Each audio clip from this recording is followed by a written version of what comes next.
Estamos de volta para conversar hoje sobre educação e mercado. Professor Nailor Marques Júnior com a gente. Nailor, bom dia. Bom dia, Ronaldo. Bom dia a todo mundo. E de visual novo. Opa! Bom, a gente vai conversar hoje sobre um aspecto que eu acho que é fundamental ser pensado para a educação, que é planejamento. E como isso, no planejamento dos estudos, isso pode ter reflexo no mercado de trabalho. Bom, na verdade, aquilo que a gente faz na educação, de certo modo, sempre vai ter algum reflexo no mercado, né? Com certeza. E você sabe que quando a gente fala em planejamento, na educação brasileira, é sempre assim. O planejamento é aquilo que o professor ou a escola é obrigado a fazer e que ela acredita que possa vir a acontecer no ano em questão. Por exemplo, agora no começo desse ano, o ano letivo está voltando. Teoricamente, eu digo teoricamente porque na prática isso pode não ser muita verdade, todo mundo se reuniu para dizer, olha, neste ano vai acontecer isso. A maior parte dos planejamentos, a gente sabe, eles são basicamente um calendário. O cara tem um calendário dizendo aqui vai ser isso, aqui vai ser isso, aqui vai ser aquilo. Mas falta mais profundidade na forma de tocar essas informações, de fazer isso acontecer. Mas não é com isso que eu estou preocupado. Eu estou preocupado com um outro planejamento que praticamente não existe. É o planejamento que o aluno faz para o ano dele. É como eu vou me desvencilhar, como eu vou resolver as questões que eu tenho para mim e que me tocam diretamente. Isso não é feito. Então eu acho que a escola discute que o ano tem que ser planejado com o professor e com a direção, ou no caso da universidade, com os professores e as coordenações, mas não discute com o aluno. Eu passei por duas e eu não me lembro de alguém sentar comigo e dizer assim, é assim que se planeja o que você quer esse ano. E eu acho que isso está faltando. E por que isso está diretamente ligado ao mercado de trabalho? Porque é o que você vai fazer no mercado de trabalho. Você não tem como tocar um projeto, a não ser que você seja chão de fábrica. Mas se você ocupa uma posição minimamente de liderança, qualquer posição fora do chão de fábrica, você já tem que planejar seu dia, tem que planejar sua semana, tem que planejar seu ano, porque essa empresa cobra respostas. Claro. Né? Assim como o professor cobra respostas na prova, a gente sempre diz que para um ano entrar, para você se dar bem naquele ano, tanto escola quanto professores, mas eu quero focar no aluno, você tem que ter foco mesmo, né? O que eu quero? Quer dizer, qual que é o meu objetivo no primeiro ano do ensino médio? O que eu quero sair daqui? Não, aqui no Brasil, se você prestar atenção, os alunos querem ir para qualquer ano que seja, e o único objetivo que ele tem é sair daquele ano. Olha, ele vai sair. Terminar aquilo para passar para o outro. Para passar para o outro, para fazer o quê? Para terminar o outro, para passar para o outro? Isso não pode ser um objetivo, porque isso vai acontecer independente da sua vontade, isso vai acontecer, porque depois de janeiro vem fevereiro, e depois vem março, e abril, e maio, uma hora acaba o ano. Mal ou bem, com mais nota, com menos notas, com recuperação, sem recuperação, você passou. Mas e daí? Sobrou o que para você? Quando eu espremer 2016, o que sobrou para mim?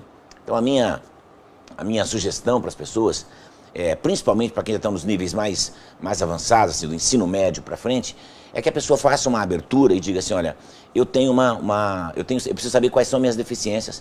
Muita gente está preocupado em saber, não, eu gosto da matéria tal, eu sou mais propenso para a área de humanas, mais propenso para a área de exatas, mas tudo bem, até aí tudo bem.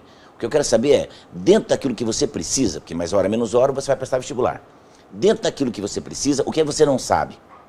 Hoje é uma coisa que é pouco comum, mas antes, quem já lida com computadores há bastante tempo vai se lembrar que tinha de vez em quando, você clicava do lado esquerdo assim, da sua tela e estava lá assim, desfragmentador de disco. Isso. Né? Aí você clicava lá e o disco ficava desfragmentando. O que era aquilo?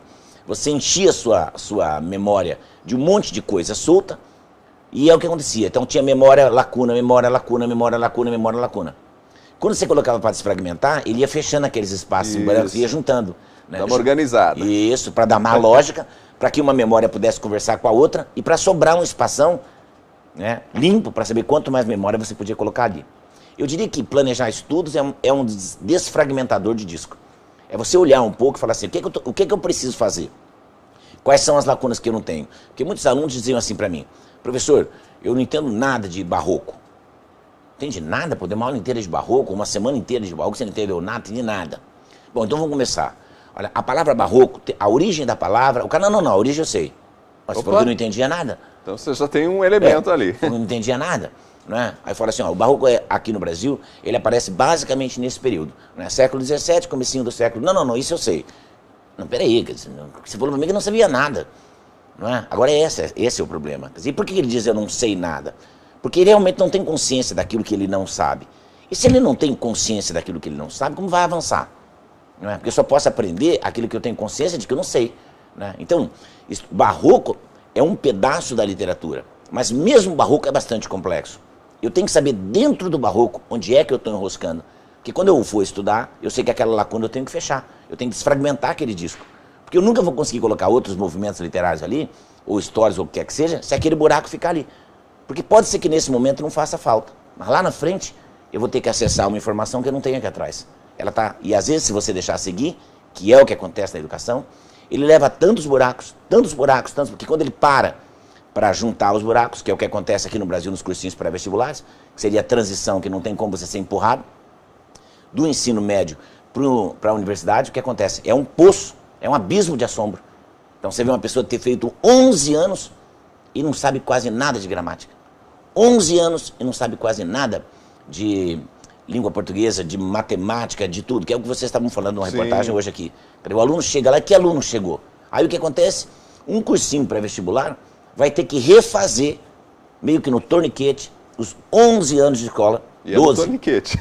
E é um torniquete mesmo, porque não tem saída, porque do lado de lá tem uma parede. Ele vai ter que aprender os códigos para atravessar essa parede. Então o que acontece? Ele vai desfragmentar aí, vai levar assim, no lugar dele ficar 6 meses num cursinho, ele vai ficar 1 ano, 2 anos, 3 anos, refazendo aquilo que ele devia ter feito lá atrás. Tem custo, isso. Quando a gente vai para o mercado de trabalho, o nome disso é retrabalho.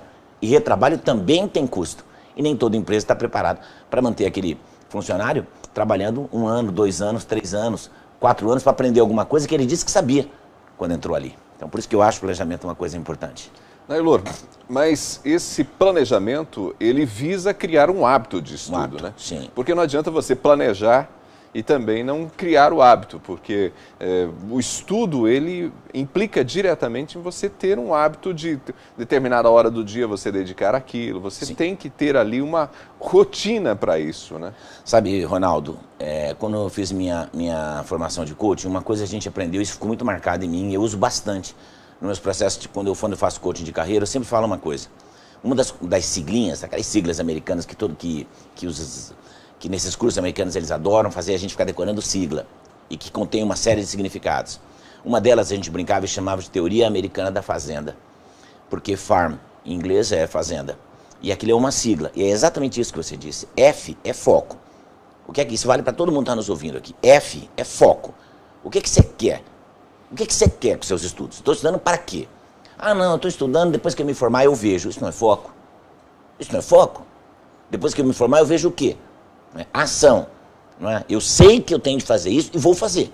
Porque o mundo não é movido pela ideia que a gente tem do mundo, mas pela ação, pela forma de atuação sobre o mundo. R é resultado. De tanto em tanto tempo você tem que ser checado para saber se aquilo que você aprendeu, aquilo que você atuou, realmente corresponde a um aglomerado de conhecimento. E por fim, M, que é a melhoria contínua. Ou seja, isso eu já aprendi, ótimo, então agora eu vou dar um passo adiante.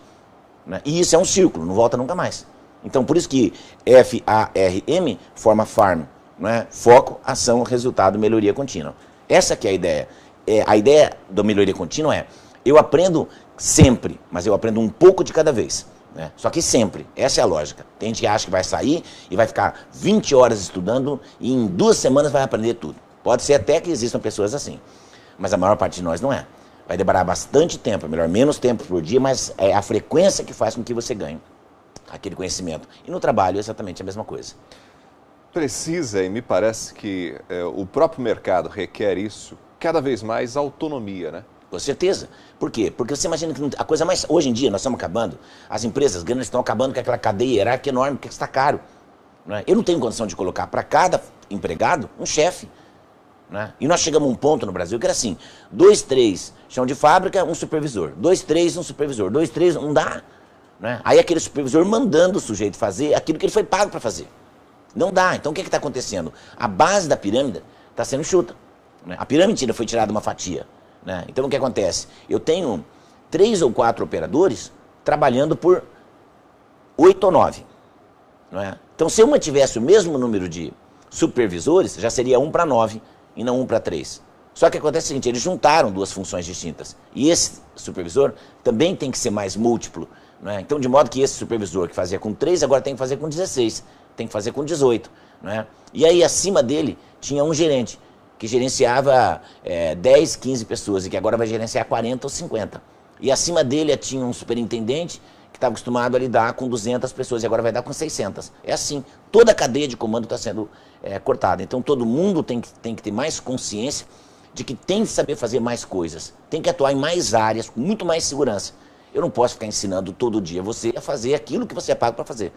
Mas parece que nós estamos vivendo aqui nessa geração mimimi, esta regra. O sujeito quer entrar para trabalhar e que acredita que a empresa pode dar a ele um tempo enorme, como se dá na faculdade, para ele aprender ou não aquela tarefa. Porque na universidade é assim. A pessoa fica no primeiro ano, segundo, terceiro, o curso tem 5 anos, ela já está lá 6, a 7, há 8 anos, e ela não está muito preocupada com o dia que ela vai sair, porque não há uma cobrança, né? Então não pode ter FA sem R, né? E depois que tiver R, tem que haver M. Então é nesse sentido. A pessoa que é autônoma é aquela pessoa que aprende a aprender sozinha, né? É isso que a escola tinha que nos dar. Muito mais que conteúdo, muito mais que informação, a escola tinha que nos dar mecanismos para que a partir da escola a gente pudesse aprender a aprender sozinho. E eu acho que aprender a aprender sozinho é a grande sacada da universidade. A isso nós chamamos de estudante autônomo. É aquele que busca o professor de modo subsidiário. Não é? O professor não é a fonte primeiro, não. O professor dá o caminho, dá o tom como maestro, e ele pega a partitura e o violino dele e sai tocando. Agora, se ele precisa que o maestro faça isso o tempo todo, aí é difícil. Né? Na empresa, inclusive.